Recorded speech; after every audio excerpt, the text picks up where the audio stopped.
Welcome to City 92. बिस्मिल्लाहिर्रहमानिर्रहीम। इस बार airport के सारे रास्ते बंद कर दिए जाएंगे। अब सबका इलाज पाकिस्तान में होगा।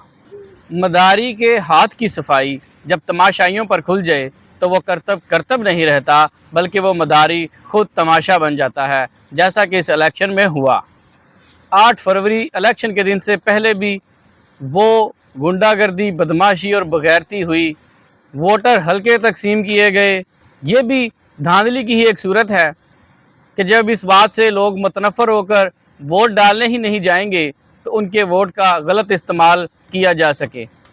पाकिस्तान की आवाम ने 8 फरवरी को अपना फ़ैसला सुना दिया और कैदी नंबर 804 को इतना वोट कास्ट किया पाकिस्तान की गयूर आवाम ने कि नताइज तब्दील करते करते 8 फरवरी से 9 फरवरी का दिन भी गुजर गया। सारे आज़ाद एक कैदी से खौफज़दा हैं, इतने खौफज़दा हैं कि इमरान खान और उसकी आला जो क़यादत के साथी उसके सारे जेल में बंद कर दिए, इंतखाबी निशान वापस ले लिया, कोई कैंपेन नहीं करने दी गई, बल्कि जहाँ भी कोई कैंपेन का कहीं पाकिस्तान तहरीक इंसाफ का झंडा नज़र आया, कहीं कॉर्नर मीटिंग नज़र आई तो सबको उठा लिया गया।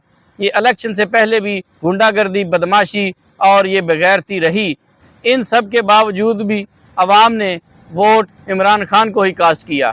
इलेक्शन से पहले भी और इलेक्शन के दिन भी जो ये हरबे और ओछे हथकंडे इस्तेमाल करते रहे, इलेक्शन के दिन भी मोबाइल इंटरनेट सर्विस बंद कर दी गई।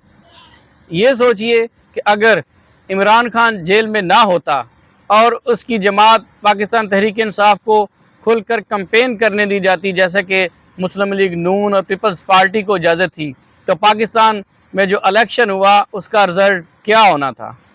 इस इलेक्शन में तो बड़े बड़े बुर्ज सियासत के उल्टा दिए गए और कुछ बुर्ज 9 फरवरी के दिन अस्करी सीमेंट के साथ दोबारा खड़े कर दिए गए। अब तक की सूरत हाल के मुताबिक, गैर हतमी गैर सरकारी नताइज के मुताबिक, पाकिस्तान तहरीक इंसाफ कौमी असम्बली की 100 नशिस्तें जीत चुकी है, जबकि दूसरे नंबर पर पाकिस्तान मुस्लिम लीग नून है जिसने अब तक 73 कौमी असम्बली की नशिस्तें जीती हैं, और तीसरे नंबर पर पाकिस्तान पीपल्स पार्टी जो कि अब तक 53 कौमी असम्बली की नशिस्तें जीत चुकी है। समझ से बालातर है कि मियां मोहम्मद नवाज शरीफ साहब किस चक्कर में विक्ट्री स्पीच कर गए।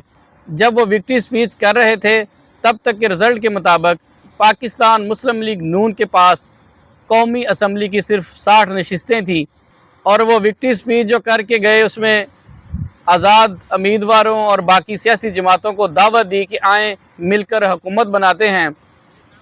और यहाँ पर जो पाकिस्तान तहरीक इंसाफ का प्लेटफार्म यूज़ करते हुए इमरान खान का नाम इस्तेमाल करके आज़ाद उम्मीदवार जिनको पाकिस्तान तहरीक इंसाफ की हमायत हासिल थी, उन्होंने कौमी असम्बली और सूबाई असम्बली की अपनी नशिस्तें जीती हैं।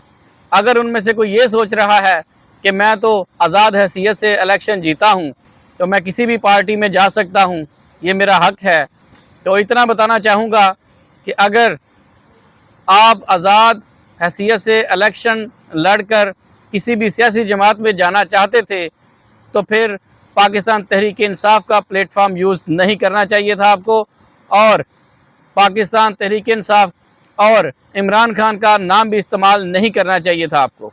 अगर अब आप किसी दूसरी सियासी जमात में शमूलियत अख्तियार करते हैं तो ये ना सिर्फ पाकिस्तान तहरीक इंसाफ और इमरान खान से गद्दारी होगी, बल्कि आपके हलके की आवाम के साथ भी गद्दारी होगी जिन्होंने आपको वोट कास्ट किया।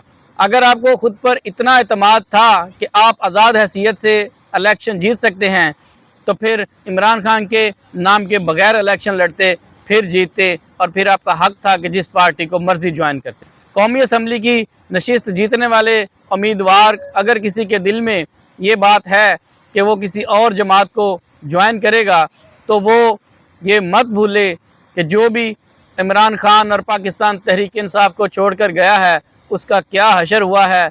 उसके 2 बड़े नाम मैं आपको बता दूं, जहांगीर तरीन खान और परवेज़ खटक, जो अपनी नशस्त भी नहीं जीत सके।